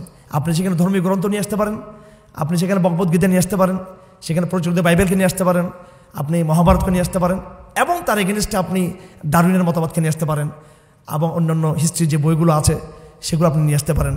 আপনি মানুষকে যে মূল্যায়ন করা হয়েছে, কেউ মানুষকে এক একজন এক একভাবে, কেউ মানুষকে যৌনজীবী হিসেবে, আপনি নিটসের জার্মান দার্শনিকের যখন তার বই পড়বেন, আপনি মানুষের মধ্যে শুধু পাবেন, আপনি শুধু হতাশা পাবেন মানুষের মধ্যে। শোপেনহাওয়ার কাছে যাবেন, আপনি মানুষের আত্মচরিত্র পাবেন। ঢাকা বিশ্ববিদ্যালয়ের প্রফেসর ছিলেন দর্শনের, প্রায় 40 বছর তিনি প্রফেসর ছিলেন, এবং তিনি দর্শনের চেয়ারম্যান ছিলেন ডক্টর দিওয়ান মোহাম্মদ আজরাফ। খুব বড় বড় হাজার হাজার পৃষ্ঠার বই তিনি লেখেন নেই, ছোট্ট ছোট বই লিখে গেছেন। পুরো বিজ্ঞানের নির্যাস তিনি পেশ করে গেছেন এবং ইসলামের সাথে তিনি কম্পেয়ার করেছেন। তিনি লিখেছেন জীবন সমস্যার সমাধান, একদম ছোট্ট বইয়ের মধ্যে তিনি একবারে পুরো বিজ্ঞান ইতিহাস থেকে তিনি সামারি করে এটার ব্যর্থতা, এটার অসারতা প্রমাণ করে দিয়েছেন। তিনি ঢাকা বিশ্ববিদ্যালয়ে 40 বছরের দর্শন প্রফেসর সেই কাজ করেছেন। আমি কোনো নতুন কথা নিয়ে এখানে আসিনি। আল্লামা ইকবাল উনি আজহারের সৃষ্টি হন নাই, উনি দেওবন্দের সৃষ্টি হন নাই, একদম সভ্যতার, বিজ্ঞানের, সায়েন্সের, হিউম্যানিজমের মূল জায়গায় সৃষ্টি হয়ে ওইটাকে ধসিয়ে দিয়েছেন তিনি। এবং সেটা তিনি একা করেন নাই, তিনি এই যে আপনার অ্যাবসলিউট রেশন, চূড়ান্ত সত্য বলতে যে কিছু নয়, চূড়ান্ত সত্য বলতে যে একটা বিজ্ঞানকে আমরা দিয়েছি, এটা আসলে কিছু নেই। কান্টের বিভিন্ন দার্শনিক বয়ানকে তিনি সামনে নিয়ে আসছেন। আপনি ইউরোপীয় দার্শনিকের একটা সময় আসবে যখন পৃথিবীর তৌহিদের জাগরণ হবে, তখন ওই সমস্ত ওই দার্শনিক বইগুলো কিন্তু বেরিয়ে আসবে, একটা একটা করে বেরিয়ে আসবে। বিগত 15-16 বছর আওয়ামী লীগ আমলে অনেক ইতিহাসের বই ধামাচাপা পড়ে গেছে, এখন এগুলো আবার বাজার আসতেছে। তখন কিন্তু এগুলো বাজারে আসা কেউ কল্পনা করতো না। এখন নাস্তিক্যবাদের জ্বর চলতেছে সারা দুনিয়ার ভিতরে। এই জন্য ইউরোপীয় দার্শনিক, আপনি হুজুরদের কিতাব বাদ দেন, ইউরোপীয় দার্শনিকদের বহু আধ্যাত্মিক কিতাব লেখা আছে বড় বড় দার্শনিকদের, যেগুলো চাপা পড়ে গেছে, তারপরে এগুলো বাজারে আছে অনেক কিছু, কিন্তু ওইভাবে নাই। তৌহিদের জাগরণ যখন শুরু হবে আবার কিন্তু এই সমস্ত সত্য কিন্তু উঠে আসবে এগুলো। যাই হোক আমার ভাইয়েরা, আমার আসলে ভূমিকা অনেক লম্বা হয়ে গেছে, আমি আসলে ছোটো করতে পারতেছি না, বড় হয়ে যাচ্ছে আমার কথাগুলো। আল্লাহ পাক আমাদেরকে সাহায্য করুন। আমি এই আলোচনায় যাওয়ার আগে যেটা যেতে চাই সেটা হলো, ধর্মের সাথে বিজ্ঞানের একটা সমন্বয় হতে পারে, প্রকৌশলের সাথে শরিয়ার সমন্বয় হতে পারে। যতটুকু আলোচনা করছি এটা তো যথেষ্ট। যে আকিদের যে অংশটুকু, এখানে দুটো অংশ, আকিদা এবং শরিয়া। প্রকৌশলে আবার আকিদা থেকে, আকিদা মানে কি? আল্লাহকে চিনা। আল্লাহকে চেনার মাধ্যমটা কি? মাধ্যমটা তো প্রকৌশল। আফালা ইয়ানজুরুনা ইলাল ইবিলি কাইফা খুলিকাত ওয়া ইলাস সামাই কাইফা রুফিআত ওয়া ইলাল জিবালি কাইফা নুসিবাত ওয়া ইলাল আরদি কাইফা সুতিহাত। জমিনের যে মাপ, মেজারমেন্ট, বিভিন্ন প্যারামিটার, মিটার, এই যে বিষয়গুলো, তুমি কি দেখতেছো না? এগুলো প্রকৌশল বলি, বিজ্ঞানের যত শাখা প্রশাখা বলি, এগুলোই তো মাধ্যম আল্লাহকে চিনার। সুতরাং বিজ্ঞান মানে হলো পার্ট অফ দ্য আকিদা, পার্ট অফ দ্য আকিদা। বিজ্ঞান, science is part of the আকিদা। সায়েন্স এটা আকিদার অপরিহার্য অংশ। এবং যেটা একটা কথা আছে যে ধর্ম ছাড়া বিজ্ঞান, বিজ্ঞান ছাড়া ধর্ম, এটা বামনের মতো ইয়ের মধ্যে একটা যে উদাহরণ আপনারা সকলে সেটা জানেন। সুতরাং একটাকে একটা কখনো ইগনোর করা এখানে কোনো সুযোগ নেই, যেটা পার্ট অফ দ্য আকিদা। হ্যাঁ, আকিদা সায়েন্সের একটা অংশ, সায়েন্স আকিদার একটা অংশ, পরস্পর ওতপ্রোত। আর দুটাকে আমরা বিচ্ছিন্ন করে যে সেকুলার যে একটা দার্শনিকতা আমরা তৈরি করেছি, এই দার্শনিক জায়গা থেকে আমাদেরকে দ্রুত এখান থেকে বেরিয়ে আসা আমাদের জন্য দরকার। মানব জাতির কল্যাণের স্বার্থে দরকার, বাংলাদেশ নতুন রিবিল্ডিংয়ের জন্য দরকার, একটা নতুন বাংলাদেশ করার যে আমরা সুযোগ পেয়েছি, এটার জন্য প্রথমে আমাদের দার্শনিকতার জায়গাটাকে আমাদেরকে ঠিক করতে হবে আমাদেরকে। এটা মানব জাতির স্বতঃসিদ্ধ মীমাংসিত বিষয়। এটা আজকে নতুন করে কেনই আলাপকে হাজির করতে হচ্ছে যে প্রকৌশলের সাথে আকিদা মিল হতে পারে কিনা, প্রকৌশলের ক্ষেত্রে আকিদার চর্চা হবে কিনা? অবশ্যই চর্চা হতে হবে কিনা। টিচারদেরকে আমি অনুরোধ করবো, সম্মানিত শিক্ষকবৃন্দ, যে আমি আসলে এখানে জ্ঞান বিতরণ করার জন্য মোটো আসি নাই। আমি আল্লাহর কসম খেয়ে বলতে চাই, এখানে আমি নিজেকে আপনাদের চেয়ে বেশি কখনো জ্ঞানী মনে করতেছি না আমি। বাট আমি আপনাদেরকে নসিহত দিতে চাই, আপনারাও আমাদেরকে পরামর্শ দিবেন। আপনার আল্লাহর বাস্তে আপনারা বিভিন্ন ফ্যাকাল্টিতে আলোচনা যখন করবেন, এগুলোর সাথে আপনার কোরআনকে একটু মিলিয়ে মিলিয়ে আলোচনা করার চেষ্টা করবেন। প্রকৌশলের বিভিন্ন ইলেকট্রিক আছে, বিভিন্ন শাখা প্রশাখা যেগুলো আছে, প্রত্যেকটা ক্ষেত্রে কোরআন কারীমের কিন্তু বিভিন্ন সূত্রগুলো আছে। আরবিতে একটা কিতাব বিজ্ঞানের ক্ষেত্রে আছে, আল ইলমুল হাদিস হুজ্জাতুন লানা আম আলাইনা। এমন কোনো বিজ্ঞানের কোনো বিষয় নেই যে ক্ষেত্রে ডক্টর আব্দুর রহমান আব্বাদি তিনি 3 খণ্ডের কিতাবে বিজ্ঞানের প্রত্যেকটা সূত্র, যেগুলো একদম পরীক্ষিত যেগুলো সূত্র, বিজ্ঞানের যেগুলো দার্শনিক, এগুলো আবার ভুল হতে পারে। বিজ্ঞানের দার্শনিক বিষয়কে বাদ দিয়ে বিজ্ঞানের যেটা অ্যাপ্লাইড যে দিকটা আছে, তার যতগুলো শাখা প্রশাখা সবগুলোকে তিনি কোরআনের এক একটা আয়াত দ্বারা তিনি প্রমাণ করেছেন। এটা প্রমাণিত। এটা আফসোস আমাদের দেশে সেই হাই লেভেলের হাই প্রোফাইল ইসলামিক লিটারেচার তৈরি হয় নাই। হাই প্রোফাইল আমাদের ওইভাবে বক্তা বা আলোচকরা উঠে আসেননি। এটা নতুন এক শিক্ষা ব্যবস্থার বিনির্মাণ দরকার, যেখানে আমরা এমন এক প্রকৌশল বিদ্যা চর্চা করতে চাই। এই প্রকৌশল একজন ছাত্রকে স্কিলফুল করবে, একজন টিচারকে বিজ্ঞানী করবে, একজন টিচারকে শিক্ষিত করে তুলবে, এবং সাথে সাথে তার মধ্যে এই প্রকৌশল চর্চার মধ্য দিয়ে তিনি একজন ইমানদার হিসেবে তিনি গড়ে উঠবেন। যদি আমি এই জায়গাটা যে করতে না পারি তাহলে এটা অনেক বড় ব্যর্থতা। আমরা ইউরোপকে যত নাস্তিক মনে করি, ইউরোপ কিন্তু অতটা নাস্তিক না। ইউরোপ কোনো কিছু নিজের দখল করে নাই। ইউরোপে আপনি কেমব্রিজে গিয়ে দেখবেন, হার্ভার্ডে গিয়ে দেখবেন, এরপরে অক্সফোর্ডে গিয়ে দেখবেন। আজকে আমি এখানে যেভাবে ভাষণ দিচ্ছি ঠিক এভাবে আমাদের গুরু আবুল হাসান নদভী রহমতুল্লাহ আলাইহি তিনি কিন্তু দাঁড়িয়ে অক্সফোর্ডে দাঁড়িয়ে এরকম অনেকগুলো ভাষণ তিনি দিয়েছেন। এবং আপনি যে কোনো ইউরোপের শিক্ষিতের সাথে কথা বলবেন, যখন তার সাথে কথা বলবেন সে কিন্তু থমকে যাবে। যখন তাকে আপনি কোরআন শরীফ দিবেন বা আলাপ করবেন, সে বলবে ঠিক আছে আমি একটু গবেষণা করি, আমি একটু দেখি, আমি একটু বুঝি। আর এখানে মানে যে ফ্যাশন, আর না, তোমাদেরকে একটু শিক্ষিত হতে হবে, তোমাদেরকে একটু প্রগতি বুঝতে হবে, এটা মানবতাবাদ এগুলো বুঝতে হবে। আর শোনো, এই যে আন্তর্জাতিক কৌশল, আন্তর্জাতিক বিশ্ব অবস্থা, প্রথমে এটা বলা শুরু করবে। তো একটা ইনফিনিটি কমপ্লেক্সের মধ্যে আমরা চলে গিয়েছি। আসলে এটা কোনো আসলে বিজ্ঞান কিছু না, এটা শিক্ষা কিছু না, এটা মনের একটা ভয়। যাদেরকে নিয়ে ভয় করতেছে, বাঘে খাবে, কিন্তু বাঘের সাথে আমার তো খাতিল তো আছে, বাঘ কিন্তু আসলে খাবে না কিন্তু আমাকে মনের বাঘে আসলে খাই ফেলতেছে আসলে। এই যে একটা আতঙ্ক তৈরি করা হয়েছে, ইনফিনিটি কমপ্লেক্স, এটা আমার নিজের হীনমন্যতা। এটা কখনো কে বলছে আপনাকে যে বিজ্ঞান সাথে ইসলামের সম্পর্ক করা যাবে না, করা যাবে না? ইউরোপীয় রাজনীতিবিদদের কিছু ইসলাম বিরোধী তাদের অবস্থান আছে, কিন্তু তাদের যে এডুকেটেড সোসাইটি তারা কিন্তু নিরীহ, তারা কিন্তু ইসলামের বিরুদ্ধে তাদের ওইরকম মিশন। হ্যাঁ, অবশ্যই এখানে ওরিয়েন্টালিস্টরা আছে, তাদের একটা মিশন আছে, ইহুদিবাদী প্রচারণা আছে, কিন্তু মেইনস্ট্রিম এই যে এডুকেশন, এটার মিশন কিন্তু ইসলাম আল্লাহকে অস্বীকার করা সেটা না। বিজ্ঞান বিশেষ চেয়ে বেশি যেটা বলতে চাই যে আমরা আমাদের এই সূত্রগুলো দিয়ে আমরা আল্লাহকে আমরা দেখতে পাই নাই, আমরা এটা বলছে তারা। কখনো আপনি নাস্তিকবাদকে দুই ভাগে ভাগ করবেন, বর্তমান জমানার যে নাস্তিকবাদ বিজ্ঞান ভিত্তিক, আর আগের জমানায় তারা উদ্দেশ্যপ্রণোদিতভাবে তারা প্রমাণ করার চেষ্টা করতো যে আল্লাহ নাই। আর এখন এই কথা কোনো বিজ্ঞান বলা নাই। বিজ্ঞানের বক্তব্য হচ্ছে নো, আল্লাহ আছে সেটা আমার দরকার নাই, আল্লাহ নাই সেটা আমার দরকার নাই, আমি পাই নাই, বা আল্লাহ আবার না পাওয়ার কারণে আল্লাহ নাই, এটাও তারা বিজ্ঞানের সূত্র দিয়ে প্রমাণ করতে চান না তারা। হ্যাঁ, স্টিফেন হকিংয়ের কিছু কথা আছে, সেটা দিয়ে তিনি ফিজিক্সের সূত্র দিয়ে বলতে চান যে স্রষ্টা থাকবে না থাকবে। এই বিতর্ক নিয়ে আমি ডক্টর জামাল সাহেবকে জিজ্ঞেস করেছিলাম যে স্যার উনি তো এইভাবে কথা বলছেন, তিনি আমাকে বলছেন না, তোমরা যেভাবে ব্যাখ্যা দিচ্ছ সে কিন্তু ওইভাবে বলে না। যাই হোক, এটা অন্য কথা। আর ব্যক্তি স্টিফেন হকিং আমার কিছু আসা যায় না, তার মতামত থাকতে পারে। সামগ্রিকভাবে বিজ্ঞানীদের অবস্থান কিন্তু এটা নয় যে বিজ্ঞান দিয়ে তারা আল্লাহর বিরুদ্ধে দাঁড়াবে, যেটা বাংলাদেশ যেটা হচ্ছে, এটা হচ্ছে নিম্নমানের গরিব বিজ্ঞান চর্চা এখানে। তো এই গরিব বিজ্ঞান চর্চা দিয়ে এটা বিজ্ঞানী হওয়া যাবে না, জ্ঞানী হওয়া যাবে না। আমি নাম দিয়েছি, এটা বাংলাদেশে যেটা হচ্ছে সেটা বিজ্ঞান না, এটা হচ্ছে বিজ্ঞানবাদ। ডক্টর জাফর ইকবাল সাহেবরা হচ্ছে বিজ্ঞানবাদী। আসলে এটা বিজ্ঞানী না, বিজ্ঞানী হওয়া কঠিন কাজ, এটা এত সহজ না। বিজ্ঞানবাদী হওয়াটা সহজ, 3-4টা বই লিখে দেন, ভুলভাল কিছু কবিতা লিখে দেবেন, কি বলতেছেন নিজেও বুঝবেন না, তাহলে আপনি বিজ্ঞানবাদী দার্শনিক বুদ্ধিজীবী হয়ে যাবেন। একটা বুদ্ধিজীবী পাবেন না, এসব থার্ড ক্লাস সেকেন্ড ক্লাস। আমি একবার 10-20 জনের নাম নিতে পারবো বড় বড়, এগুলো কিন্তু মেডিকেল সায়েন্সের ছাত্র না, এটা চৈত বইটা জীবনও এখানে ঢুকতে পারে না, এখানে চান্সও পায় না এখানে। তো এখানে এরা বড় মানুষের বুদ্ধিজীবী, আপনি এদের হিস্ট্রি দেখেন, এদের বায়োডাটাগুলো দেখলে আপনি নিজেরা পাবেন এখানে। তো কারা আমাদের সাথে ইসলামের সাথে বেয়াদবিগুলো করতেছে, কারা করতেছে, এটা চিনার দরকার আছে। সুতরাং হিম্মত করে আমরা একটু নিজেদের ইনফিনিটি কমপ্লেক্সকে বাদ দিয়ে আমরা কোরআনকে আসলে ভালো করে বোঝার ওই জায়গায় আসার চেষ্টা করি। আমার ভাইরা, শিক্ষা ব্যবস্থা যে চলতেছে, আজ থেকে যখন আরও 70-80 বছর আগে যখন সাম্রাজ্যবাদ যখন বিদায় নিচ্ছে, তখন মুসলিম বিশ্বের শিক্ষা ব্যবস্থা কেমন হবে? আজকে কেন এই দুর্গতি হয়েছে? কেন আজকে আমাদের সংশয়বাদীরা তৈরি হচ্ছে? কেন নাস্তিক একটা প্রজন্ম তৈরি হচ্ছে? কেন সেকুলার হয়ে যাচ্ছে আমরা আজকে মুসলিম সমাজের মধ্যে?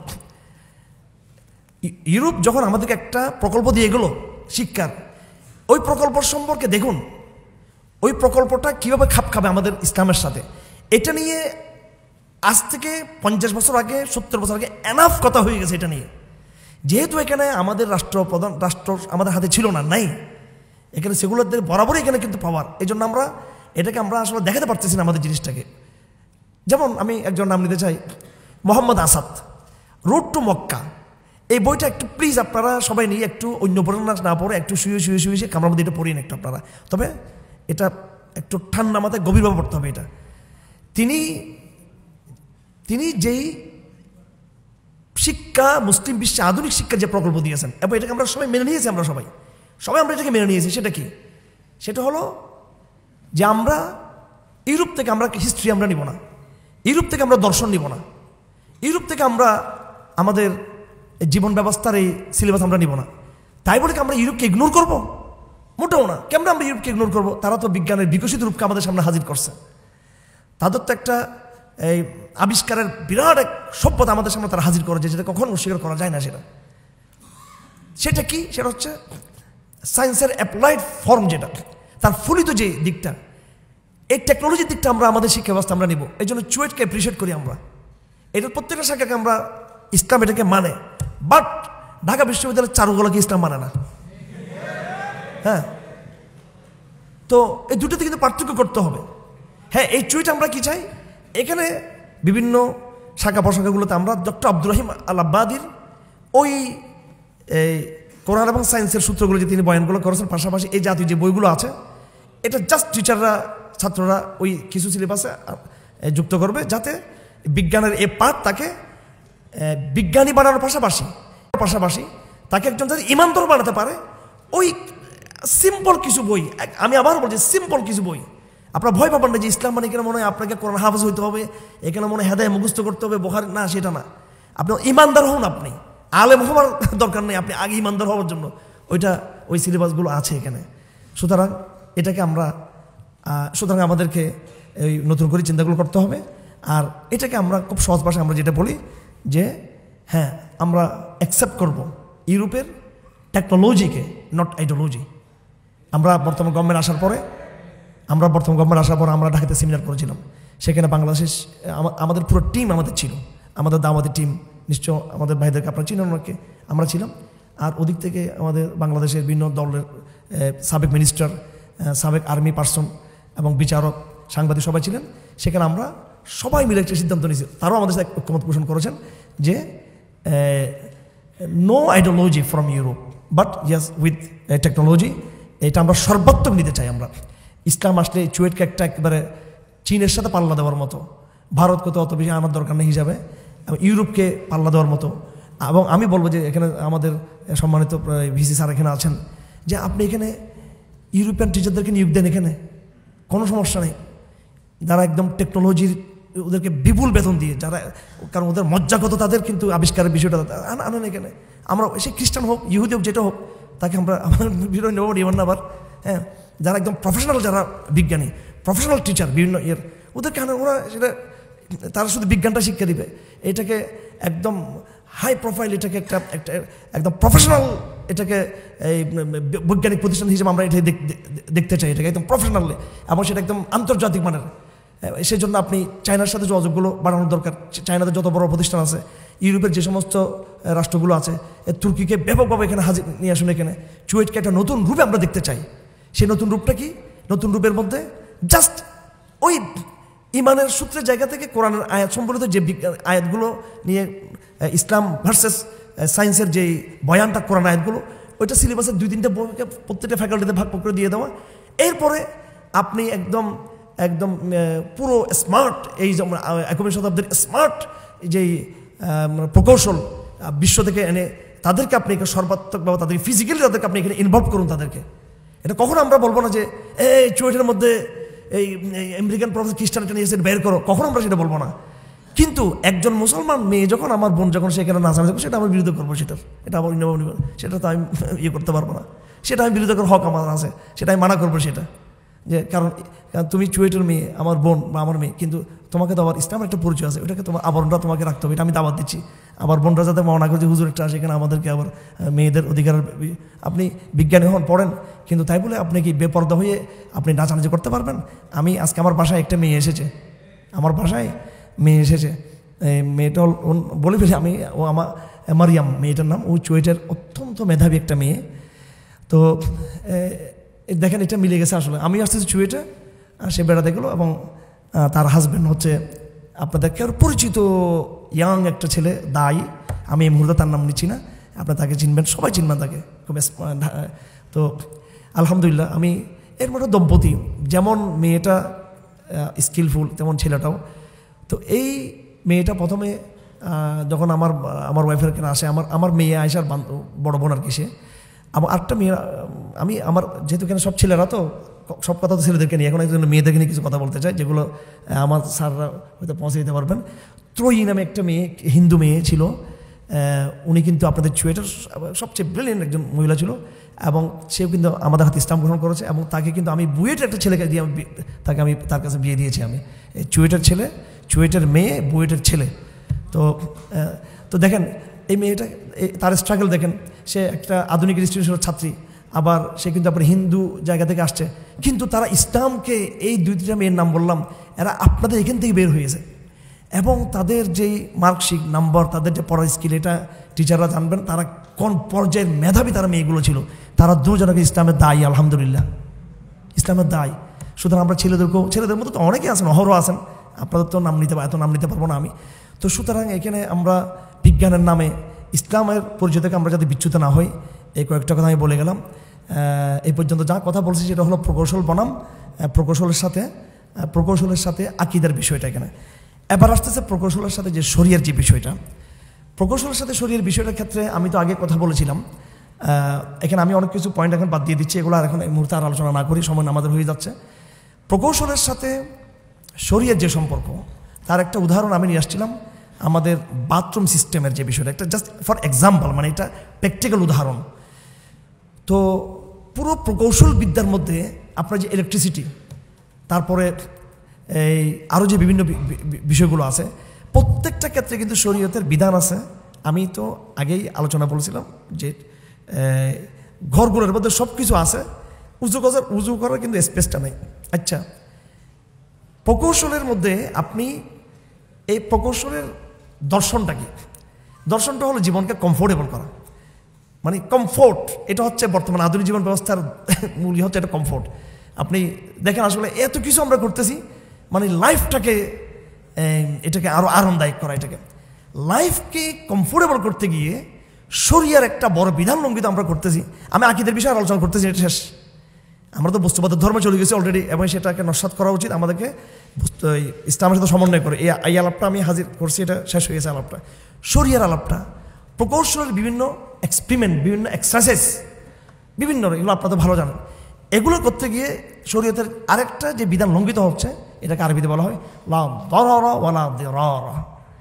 আপনি বিদ্যুতের, আপনার শিল্পের, আপনার বিভিন্ন এগুলো আপনি এমনভাবে অনুসরণ করতেছেন, এটার দিয়ে কিন্তু পরিবেশ ক্ষতিগ্রস্ত হচ্ছে, প্রতিবেশী কষ্ট পাচ্ছে, এটার বিভিন্ন ক্ষতিকারক ইম্প্যাক্টগুলো তৈরি হচ্ছে। হারাম, একদম একেবারে হারাম। এটা এমন কোনো অনুশীলন করা যাবে না যেটা আপনার পরিবেশকে ধ্বংস করবে, যেটা আপনার প্রতিবেশীর জন্য কষ্ট হবে, এবং যেটা আপনার স্বাস্থ্যের জন্য যেটা ক্ষতিকারক হবে। আপনি যতই এটাকে কমফোর্ট মনে করেন না কেন, যেটা আপনার অর্থের অপচয়ের মারাত্মক কারণ হবে। এটা আরও অনেক বয়ান এখানে রয়েছে। সুতরাং শুধু প্রকৌশলে হারিয়ে গেলেও হবে না, প্রকৌশলের ইমপ্লিমেন্টে, প্রকৌশলের এক্সারসাইজে শরিয়ার সাথে মানবিক মূল্যবোধের সাথে কোথায় কোথায় সাংঘর্ষিক জায়গাগুলো তৈরি হচ্ছে, এগুলো কিন্তু আমাদের নজরে আসতে হবে বিষয়গুলো। সেজন্য এই জায়গার মধ্যেও প্রকৌশলের বিভিন্ন ফ্যাকাল্টিতে যখন আমাদের ছেলেরা যখন পরীক্ষা করবে, এই বিষয়গুলো কাজ করবে, সেখানে কিন্তু আপনাকে এই শরিয়ার বিধানগুলো লঙ্ঘন হবার ওই বিষয়গুলো দেখতে হবে। শরিয়া শুধু আপনাকে নামাজ পড়তে বলছে তা না, আপনি এমন এক বিল্ডিং টাকা খাওয়ার জন্য এমন একটা ডিজাইন করে দিলেন, একেবারে আশেপাশে তাদের বিল্ডিং আছে, সবার বাথরুম বন্ধ, চতুর্দিকে আপনি তৈরি করেন। এটা একবারে আপনি এই প্ল্যানটা করে আপনি প্রতিবেশীদেরকে জুলুম করেছেন, আপনার ইনকামটা হারাম হয়ে গেছে আপনার, কারণ আপনি টাকা পেয়েছেন, এটা একটা প্রজেক্টটা এইভাবে তাকে আপনি তৈরি করে দিয়েছেন। সিভিলে আপনি এমন কোনো কাজ করা যাবে না যেটা বিলাসিতার দিকে আপনাকে নিয়ে যাবে। আপনি এমন ডিজাইন করলেন খামাখা, এটা কেমন ডিজাইন করলেন, এই ডিজাইন করে মূল ঘর না, ঘরের বাইরে শুধু ডিজাইনটা, এই ডিজাইনটা দিয়ে আপনি 500টা পরিবারকে আপনি পুনর্বাসন করতে পারেন। আপনি এটা হারাম, এটা জায়েজ নেই, কিন্তু এটা হারাম কাজ করেছেন আপনি। যত নিজে ইঞ্জিনিয়ারিং করেন, এটা এটা এটা আল্লাহ পছন্দ করবেন, এটা অমানবিক, এটা জায়েজ হয় না, এটা অপচয় মোটেও জায়েজ নেই এখানে কিন্তু। সুতরাং প্রকৌশলের সাথে এখানে শরীরের বিষয়টা এখানে ওতপ্রোত এখানে জড়িত এখানে। এই কয়েকটা আমি উদাহরণ দিলাম। আমি আর দেরি না করলে মনে ভালো হয়, আমাদের সময় হয়ে গেছে, আর কথা না বলি। আমি তাহলে আপনাদের কাছ থেকে কিছু প্রশ্নোত্তর নিই। 9টা 4 হয়ে গেছে, সব চলে গেছেন অলরেডি। তো আমি আপনাদেরকে সবার শেষ দাওয়াত দিব। রমজান আসতে আমি কথা সামারি করে ফেলি, কথা বলতে গেলে আর অনেক কথা আসবে এখানে। জানি না আমি কথাগুলো আসলে আপনাদেরকে বোঝাতে পারছি কিনা। আপনারা প্রশ্নোত্তর পর্ব এখন হবে কিছুক্ষণের জন্য, এটা আমি আপনাদের কাছে প্রশ্ন নিয়ে নেব। আমার সর্বশেষ উপসংহার টানতে চাই আপনাদেরকে দিয়ে, সেটা হলো রমজান মাস আসন্ন। রমজান মাস আসন্ন, আমরা আল্লাহর রাস্তায় আল্লাহকে একটু ভয় করি, একটু নিজেদের যে জীবনধারায় আমরা আছি এখান থেকে আমরা ফিরে আসার চেষ্টা করি। আমরা মুত্তাকি হবার চেষ্টা করি, বড়দেরকে আমরা মানার চেষ্টা করি। না মানার একটা সংস্কৃতি কিন্তু গড়ে উঠছে, মা বাবাকে না মানা, বড় ভাইদেরকে না মানা, টিচারদেরকে না মানা, এই একটা অহংকার বোধ, একটা উগ্রতা আমাদের মধ্যে কাজ করতেছে। এটা যেন না হয়, আমরা দিলকে নরম করি, মানামানের মাধ্যমে আমরা চলে আসি, তাকওয়ার পরিবেশকে গড়ে তুলি। চুয়েট কিন্তু আগে অনেক আরও ইসলামের দিকে আরও ডেভেলপ আরও ইয়ে ছিল। আমি চুয়েটের ছেলেদেরকে দেখেছি, তারা ডজন ডজন ছেলে তারা তাহাজ্জুদের নামাজ পড়তো। আমি দেখছি তাদেরকে একটা মাদ্রাসার মতো একটা এই টাইপের পরিবেশ ছিল। তো আরেকটা আলাপ এখানে হাজির করা উচিত, ফ্রি মিক্সিংয়ের আলাপ। এটার ওষুধ স্যার একমত হবেন কিনা, উনি আগে বলে দিয়েছেন আমাকে বিয়ে শাদী করে ফেললে পড়ালেখা হবে না। কিন্তু আমি একটু এখানে অন্তত যারা অনার্সের যারা 3য়-4র্থ বছর চলে গিয়েছেন তাদের উচিত একটু বিয়ের দিকে একটু মুভ করা। কারণ বেবিচার যুক্ত পড়াশোনার চেয়ে বেবিচার মুক্ত কম পড়াশোনাটা কিন্তু ভালো। তো এই জন্য এটার সলিউশনটা হলো এটা প্রেমের পথটা বন্ধ করতে হবে। অবৈধ প্রেম বন্ধ করতে হবে। আপনি প্রেমটাকে বৈধ করে নেবেন। বৈধ কীভাবে করবেন? আপনি একেবারে আজকে বিয়ে করে কালকে সংসার করে চাকরি করে বাচ্চার মালিক হয়ে যাবেন সেটা না, আপনি জাস্ট আগ্রহটা করে নেবেন। মেয়ের জায়গায় থাকবে, মেয়ের হোস্টেলে থাকবে, ছেলে জায়গায় থাকবে, দুজন পড়াশোনা করবে, কিন্তু সে আমার স্ত্রী, সে আমার গার্লফ্রেন্ড না, সে আমার বউ। এখন আপনি তাকে ভালোবাসা দিতে পারেন, সব কিছু আমাদের বৈধ আছে। এটা একটা পর্যায়ে গিয়ে বিয়েটাকে আমাদের সমাজে ফ্রি মিক্সিংয়ের এই সোসাইটিতে ব্যাপকভাবে এই অনার্সের শেষ দিকে গিয়ে মাস্টার্সের আগে অবশ্যই প্রত্যেকটা ছেলেকে মেয়েকে বিবাহ বন্ধনে আবদ্ধ হওয়া উচিত। আমি খুব খুশি হব আমাদের স্যার যদি আগামীতে যদি গণবিয়ের আয়োজন করেন এখানে, ইনশাল্লাহ এটা দ্বারা ইনশাল্লাহ আমি মনে করি এটার দ্বারা আমাদের এই পড়ালেখার ক্ষতি হবে না, ইনশাল্লাহ পড়ালেখা ক্ষতি হবে। কারণ এটার দ্বারা আপনার মোটিভেশন করতে হবে। সমাজে যখন নাকি জেনার পথ বন্ধ হয়ে যাবে, সমাজে একটু স্থির প্লিজ, এটা সমাজে যখন নাকি পাপের পথ বন্ধ হয়ে যাবে, পাপ যখন বন্ধ হয়ে যাবে, ইনশাআল্লাহ আজিজ আল্লাহ পাক আমাদের পড়ালেখার মধ্যে বরকত দিয়ে দেবেন, ইনশাআল্লাহ আজিজ। এটা আমি শুধু এখানে বলতেছি না, আমি সব জায়গায় এটা বলতেছি। আবার বিয়ের জন্য আপনারা উন্মাদ হয়ে অবৈধ প্রেমে চলে যাবেন, সেটা কিন্তু আরেকটা এই আলাপটা নিশ্চয়ই আজকের বিষয়বস্তুর সাথে যুক্ত না, কিন্তু আমি এই বিষয় নিয়ে যত আলাপ করি না কেন, যদি আমাদের চরিত্র যদি বিনষ্ট হয়ে যায় তাহলে কিন্তু এই আলাপগুলো কোনো কাজে আসবে না। কারণ আপনারা ছোটোখাটো একটা জাহান্নামের মধ্যে কিন্তু দিয়ে আমরা যাচ্ছি ফ্রি মিক্সিংয়ের, এখান থেকে অবশ্যই আমাদেরকে উত্তরণ হওয়া দরকার। তা আমার শেষ কথা হলো, একবারে শেষ কথা যেটা আমার, সেটা হলো আপনারা এই কোরআনকে ধারণ করুন। রমজান মাস আসন্ন, প্রত্যেকে আপনারা এতেকাফ থাকার প্রস্তুতি গ্রহণ করুন, এবং আপনারা রমজান মাসের সমস্ত কাজ বাদ দিয়ে, আমার ছেলে বলতেছে আমাকে সে উসুলে ফেঁকা পড়বে আর ইংরেজি শিখবে, আমাকে বলতেছে যে এই দুইটা বিষয় তার একটু জানার দরকার। আমি তাকে বললাম নো, এখানে রমজানে কোরআন ছাড়া কোনো অপশান নেই, তুমি কোরআনকে প্রায়োরিটি দাও, কোরআনকে রাখো, আরগুলো পরে। আপনারা সিরিয়াসলি আপনার কোরআন নিয়ে আপনারা আজকে থেকে আপনারা সিরিয়াস হওয়ার চেষ্টা করুন। কোরআন এবং রমজান শুধু এটা আধ্যাত্মিকতা না, বরং কোরআন এবং রমজান দুইটাকে মিলিয়ে আমরা আমাদের নতুন সোসাইটি বিনির্মাণ করবো। আমরা এটা কোনোদিন উইদাউট কোরআন এটা সম্ভব না। কোরআনকে শুধু স্পিরিচুয়াল এক্সারসাইজ না, কোরআন এটা হুদাল লিন্নাস, এটা আমাদের গাইড, এটা মানব জাতির। নতুন বাংলাদেশে যে একটা উত্থান হবে ইনশাল্লাহ আগামী 10 বছরে, 20 বছর, 40 বছরে, এটা কোরআনিক বাংলাদেশ হবে, সন্দেহাতীত পাবে ইনশাআল্লাহ আজিজ। তো সেখানে আপনারা আপনাদের রুল আদায় করবেন। আপনারা যারা আজকের ছাত্র, আপনারা আগামী দিনের শিক্ষক, আপনারা আমাদের আগামী দিনের বিজ্ঞানী, আপনারা আগামী দিনের আবিষ্কারক, আগামী দিনের বাংলাদেশ আপনাদের সবাইকে নিয়ে হবে, যেখানে বিজ্ঞান এবং ইসলামকে যুক্ত করে নতুন এক বাংলাদেশ তৈরি হবে ইনশাআল্লাহ আজিজ। সেজন্য আপনারা তো আসেন, প্রফেশনাল পড়াশোনাতে আসেন, এটার সাথে আপনার কোরআনকে যুক্ত করুন।